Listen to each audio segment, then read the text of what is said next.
There has been a long history of argument of personal liberties related to developmental disorders and inadequate services. Today, we are debating the right to exercise personal freedom versus the need for habilitation. We will be addressing what personal freedoms are and what habilitation is. I want to first start by introducing our group members. I am Brianne Binky, the introducer. Jacqueline Villa is our group summarizer. Brittany Verbeen is our researcher. Frankie Hopwright did our visuals, and Hannah Johnson is our fielder. So I'm going to start by giving some definitions that go along with our debate. First is personal liberties, which is defined by the Cambridge English Dictionary as the fact of a person rather than a company or organization being legally responsible for something. So this can also be referred to as personal autonomy, self-determination, and encompasses the empowerment approach. Autonomy is also found in the Cambridge English Dictionary and is defined as the ability to make your own decisions without being controlled by anyone else. Self-determination has a similar definition of the ability or power to make decisions for yourself. So the empowerment approach was an approach that was described in an article called Reconciling Paternalism and Empowerment in Clinical Practice, an Intersubjective Perspective. It was described as the client or patient being the expert. So in this approach, the worker views the client as having inherent strengths, resources, and knowledge. And it is the worker's job to help the client foster those inherent capabilities. Habilitation encompasses enabling a person to live as independently as possible by teaching those needed skills. And paternalism is the result of other people having authority and using that to make decisions for other people that prevent them from taking responsibility of their own lives. So there's two kinds of paternalism. There's hard paternalism and soft paternalism. Hard paternalism follows the view that interferences of a person's autonomy or liberty of action of an agent can be justified if the interference was benevolent. And this is true even if the agent is competent and autonomous.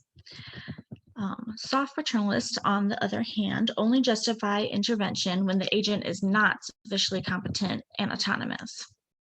So going forward, our format for this debate is going to be an informal approach, and we will be discussing the right to exercise personal freedom versus the need for habilitation by discussing arguments in favor and against each side as we cover all the information for the topics. We will also review case study 47. So why is habilitation controversial? According to Bannerman and colleagues, staff need to contrive the opportunities to teach the individuals to make said choices. And in this process, individuals could engage in behaviors that might cause them to harm themselves or others. The same article covers why are personal liberties controversial. And this is because individuals with developmental disabilities might make bad choices. And then biomedical ethics is used to refer to the ethical implications and applications of health-related life sciences. We are going to include several examples in our debate, but one that I want to touch on right now is Dr. McGreevy's Coca-Cola example. Dr. McGreevy is one of the authors of The Essentials for Living. He was asked to assist in finding effective methods to assess speaking of individuals, and he explains that individuals are often being taught to communicate using the methods that their therapists were last trained in. The importance of communication and giving individuals their own voice was explained through the previous experience that Dr. McGreevy had had. He was asked to visit an individual in Canada that was having extreme aggressive behaviors. The man was around 40 years old and was kicked out of his community home and sent back into an institution that was very large and likely understaffed. When Dr. McGreevy showed up, he was confronted by the security that asked Dr. McGreevy if he needed any assistance going into the room to talk to this individual. And Dr. McGreevy responded something similar to no thanks. What is this individual like?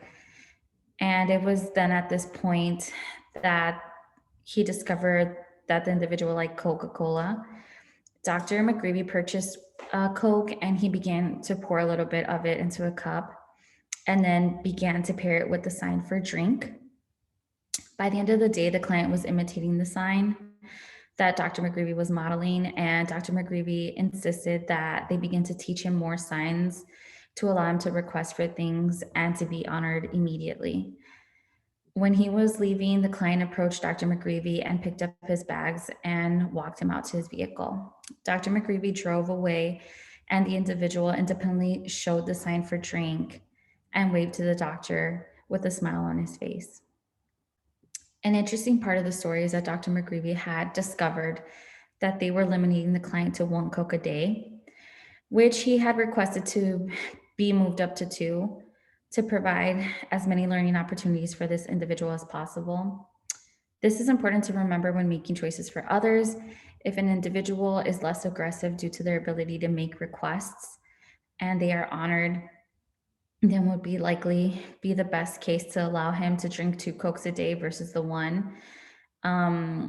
It's also apparent that this individual just liked the Coca-Cola brand versus a Sam's Choice Coke.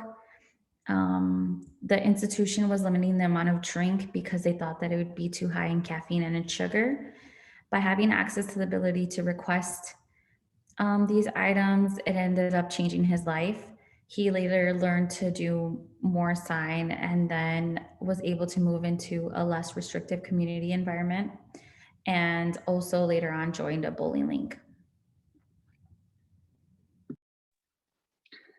So some of the research that supports personal choice and personal liberties, first and foremost, the BACB recognizes the respect of autonomy as a core principle for ethical conduct. It's exemplified in the code published in 2020, stating 2.05a, the right of a client is paramount, and behavior analysts support the client's legal rights and prerogatives. And in 4.02, behavior analysts involve the client in the planning and consent for behavior change programs. I will make a side note there that sometimes if the client is underage, then if the individual is underage, and the client would be the parent, but either way, they both need to be on board. According to Bannerman and colleagues in 1990, with an article titled "Balancing the Right to Habilitation with the Right to Personal Liberties, the rights to people with developmental disabilities to eat too many donuts and to take a nap," they suggest that there are benefits for individuals when given the choice in the following areas. Individuals prefer to make their own choices. Choices result in increased participation. Performance on task are improved when choices are available. There's a decrease in problem behavior, and there is also a lower discomfort responding for individuals who could control their aversive stimulations. It's again noted in similar things in research by Fernald and colleagues in 1973, individuals who are given choices in therapeutic modality showed significantly higher results in progress than those who had less choices. Another article by Algonzine and colleagues in 2001 titled "The Ethics of Interventions to Promote Self-Determinations for Individuals with Disabilities" discusses the right to engage in self-determination, and it has resulted in positive gains in the lives of people with developmental disabilities. There's a visual that will show the amount of research that has been done to support self-determination and how it's increased over the years. Okay. So one of the first visuals that we have, this was from a study that was by Fixon, Phillips, and Wolves in 1973.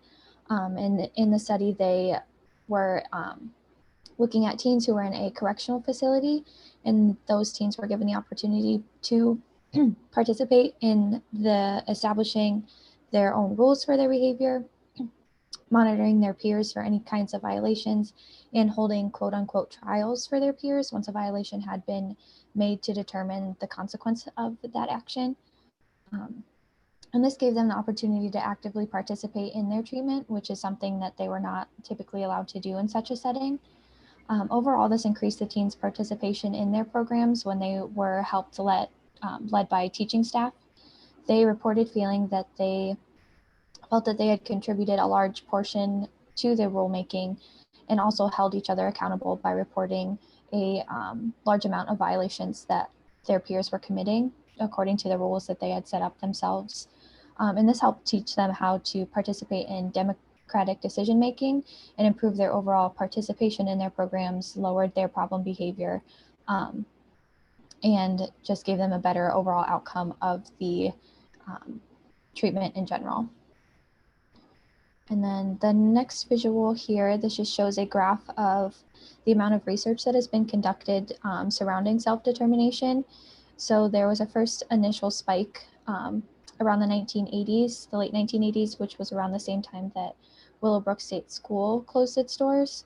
And the amount of research regarding self-determinism has continued to increase since that time, just going to show the ongoing debate and importance of incorporating these kinds of strategies into the care with those with disabilities. So going again with the Bannerman article that was mentioned previously, it gives examples of the effectiveness of choice when, for example, there are two situations that are the equivalent. Whenever the person is given a choice, they actually are more effective and more inclined to participate in the tasks that are at hand, regardless of if the same exact choice we're just giving to them without them actually making the choice. So that kind of correlates with the picture that you saw with the individuals raising their hands and being able to be a part of their programming rather than someone else telling them what their programming would be. It makes them want to participate more, and it has been shown to increase compliance, increase participation, task completion, and reduce problem behavior. Supported decision-making and personal autonomy for persons with intellectual disabilities, Article 12 of the UN Convention on the Rights of Persons with Disabilities discusses the legal and ethical concerns of personal autonomy and gives a framework for this idea of supported decision-making, which functions to assist, engage, and act on the decisions of the individual.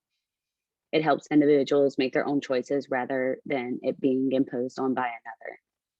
There is also an organized framework that assists individuals in becoming legally independent, supports their decision status, and facilitates decision-making, and it is presented in the work of Bach and Kinsler.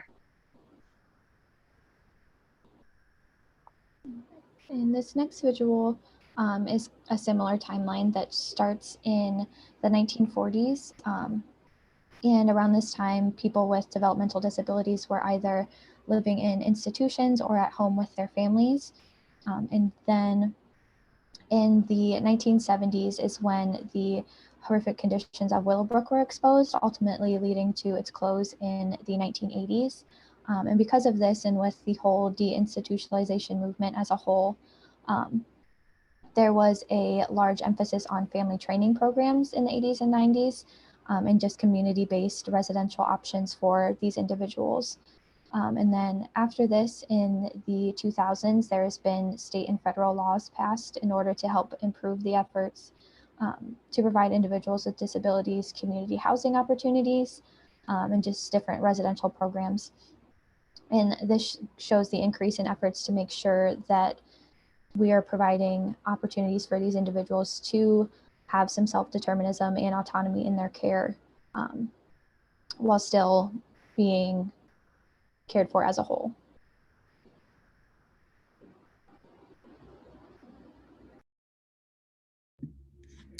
Just to talk a little bit more about how the facilities were in Willowbrook, there is a documentary on Netflix that's called Unforgotten, 25 years after Willowbrook. And there is some footage in there that goes back on interviews of individuals there. Just to paint the picture, individuals were forced into the mental institution because they were seen and portrayed as different from society standards. Every family with a child born with a disability was encouraged to take their child to Willowbrook State School. Even people in the community, like the pastors in church, would support this, that Willowbrook was where their child needed to be. Willowbrook was described to be the worst facility at this time.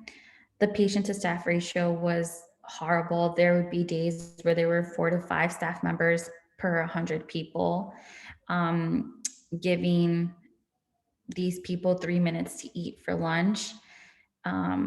So what this was causing was individuals were catching pneumonia and then passing away. They did ask, what is the normal amount of time for individuals to eat? And they said the same time you would allow for your child to eat is the same, time that we would want these individuals to eat. But since they were so understaffed, it was basically impossible. There's a gentleman named Bernard who was institutionalized from the age of 3 and was there to the age of 21. Unfortunately, his parents left him there and he was never visited by them. He had cerebral palsy and had an above average IQ. He has a professional job now and advocates for individuals that have intellectual disabilities. And he recalls instances where he was beaten and just forgotten about just being there. He describes the place, just smelling of foul odors and feces, urine, and it just being spread everywhere. Yeah, I just wanted to give a quick trigger warning before showing these next few images. They are from Willowbrook before any kinds of reforms are made or it was ultimately shut down. But we just felt that it was important to touch on this scenario because of the later implications that it has had on our field and has ultimately led to where we are now in the field and just the push for personal autonomy and care for those with developmental disabilities and the effects of the extreme kind of habilitation and paternalism that occurred in these institutions. Another example is the Wyatt versus Stickney in the Alabama court, and this is also reflected in the Bannerman and Altman, Bannerman and colleagues article, and this is talking about the right to treatment. A lawsuit was filed by the employees against the mental health commissioners and hospital administrators in the Field Federal District Court, protesting their severance without notice of hearing and alleging that the layoff threatened the quality of care at Rice and denied patients of their constitutional right to treatment. Also, the plaintiffs stressed that there were 3 basic constitutional provisions that arguably established the right to treatment. The due process in the 14th Amendment states that no person can be deprived of liberty without due process of law. In the 14th Amendment, it prohibits denial to any citizens or group of citizens of equal protection of the laws. And then the cruel and unusual punishment in the 8th Amendment prohibits cruel and unusual punishment. And then the next one we're going to talk about is the Sunland Miami scandal. And this was in Florida, 1972, at the Sunland Training Center in Miami. The allegations of residential abuse in 1969 with 77 employees were terminated after Florida Division of Mental Retardation and the DAD County Attorney's Office launched a 6-month investigation. Employees were charged with misfeasance and malfeasance, negligence, and contributing to the abuse of residents.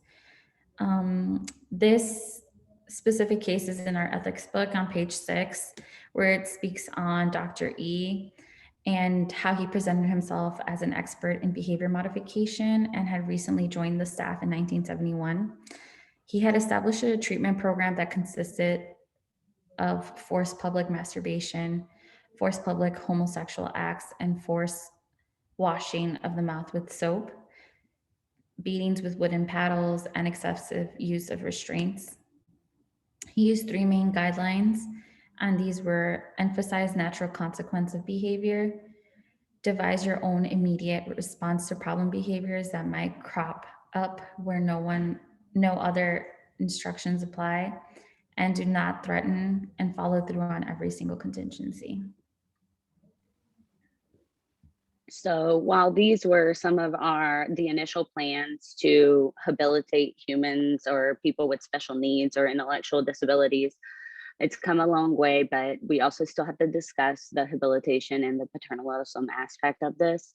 So according to research by Banner and colleagues, 1990, two of the biggest arguments against habilitation for individuals with developmental disabilities relates to the possibility of poor decision making and or against personal liberties is poor decision making and choice making, which could result in a decreased time spending in independent and necessary skills. For this reason, it was common for service providers to choose the client's goals, determine their schedules, and regulate their access to preferred activities. It discusses the moral and legal issues that could arise when refusing client choice, but offers recommendations to protect the right to habilitation and the freedom to choose. In the Alogzine article, 2001, they stated that they believed self-determination is a civil liberty and that individuals without developmental disabilities must respect this right as such. However, these authors did mention that it is not supported by data and the outcomes of interventions for self-determinism are lacking. According to a Dutch study by Van Horen and colleagues in 2002, titled Autonomy and Intellectual Disability of Prader-Willi Syndrome Children and the Prevention of Obesity, discusses the choices of children, and it compares how some individuals may not make all of their own choices, such as food preferences and lifestyle, but it could be more beneficial than allowing your child to eat as much just to keep them quote unquote happy. So this kind of is getting more into the habilitation range, where it's saying that making choices for individuals could in the long run lead to a healthier and better life. Caregivers and staff might feel conflicted with the focus on autonomy with dealing with special needs individuals, as it may not allow them to provide proper care for the individuals. So there comes the need for habilitation. Research is conducted by Cassandra L. Bransford in 2011, titled Reconciling Paternalism and Empowerment in Clinical Practice. An intersubjective perspective says that with a paternalistic approach, clients assume a dependent position in relationship to the worker. That's because in these situations, sometimes a social worker is overtly superior in their role to the client or the patient and is viewed as the expert and will determine what is best for the client. In a situation where an individual needed to be placed in a community home or an institution, there is a planning toolkit that can be obtained as shown in the visual.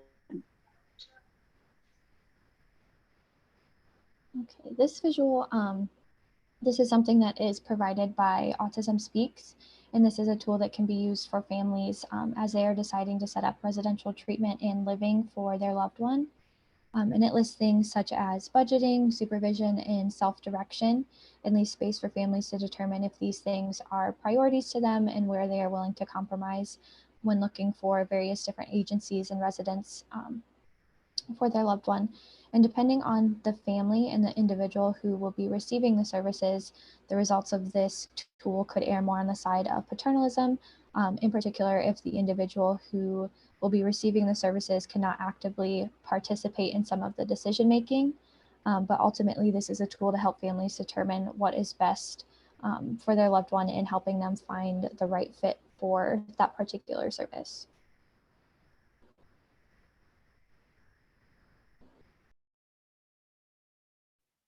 Okay, so for some of the questions that you guys as an audience may have for a group is, why did we decide to increase the scope of our presentation to include self-determinism, autonomy, and paternalism?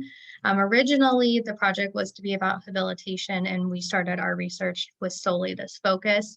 we soon became aware that no real studies of debilitation have really been done since the 70s.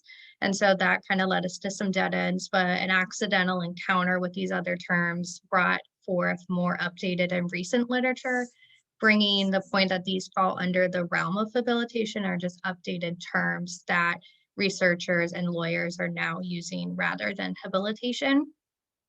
And going back to the argument of paternalism, as mentioned a couple of times in the presentation, there are two different types. They're soft and hard.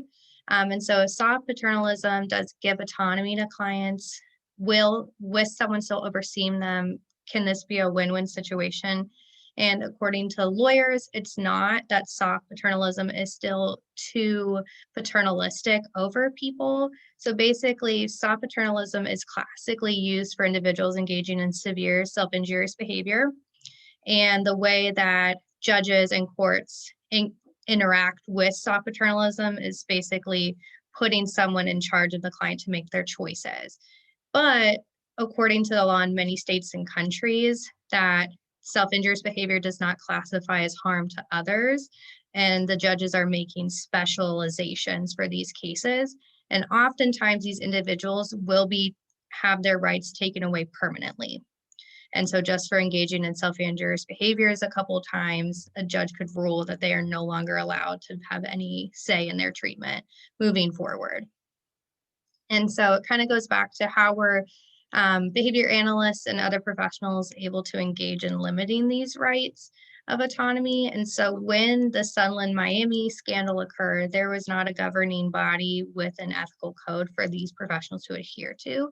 And we have to remember that the BACB did not come together until 1998 and then started making ethical conduct codes from there. So there were really no codes overseeing these individuals or a credentialing body to make sure that they are doing things with our clients and their choices in mind. And that a lot of these decisions were made from Wyatt versus Stickney, where that law in Alabama set the stage for other states to begin allowing for options for those with disabilities to be a parent and active in their choice making. And the deinstitutionalization at Willowbrook also did assist in this development of allowing more personal liberties and autonomy of choice in their lives.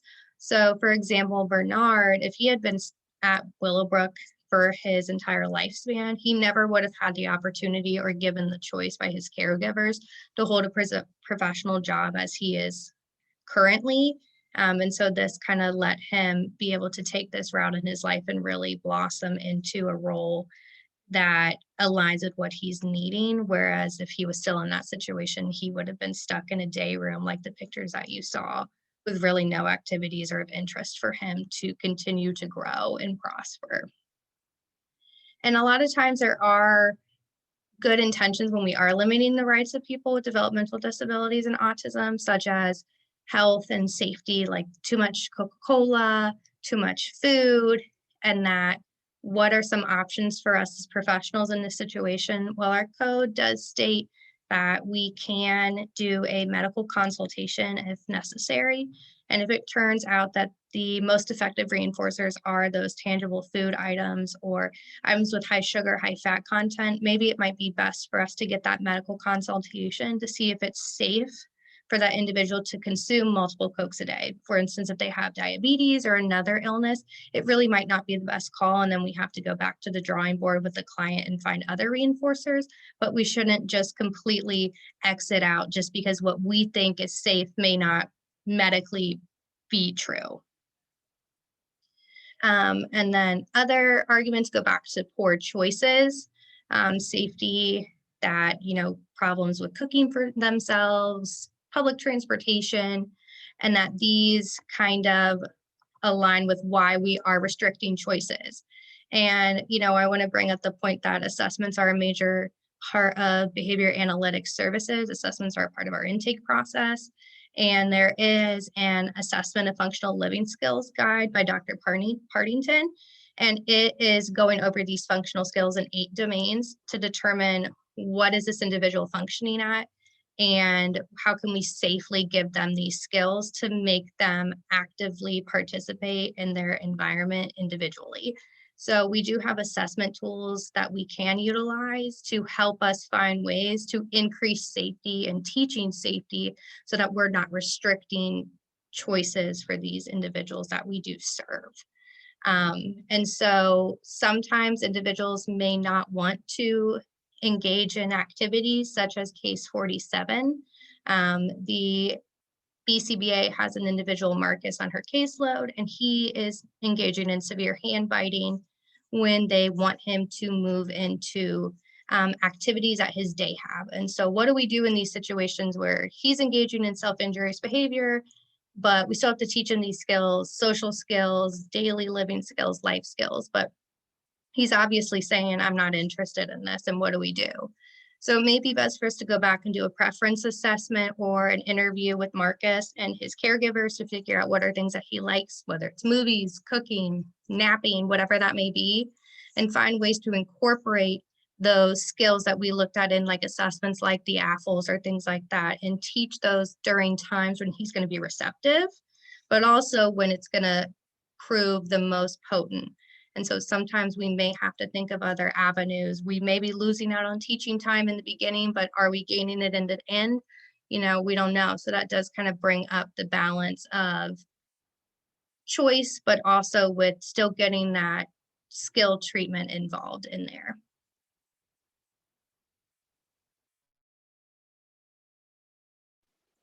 So in conclusion to our debate, I think it is important to bring up one of the research articles that we discussed the most because it kind of encompasses a lot of what we're talking about with the right for habilitation and the need for personal liberties.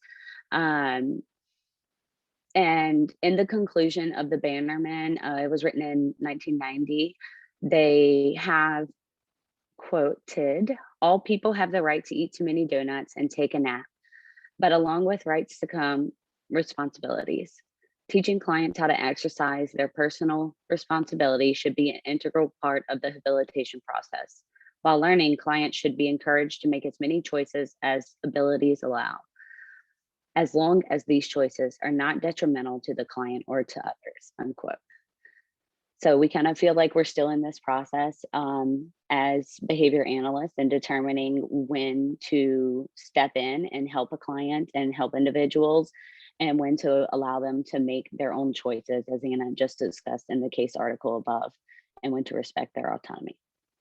Thanks for watching, everyone.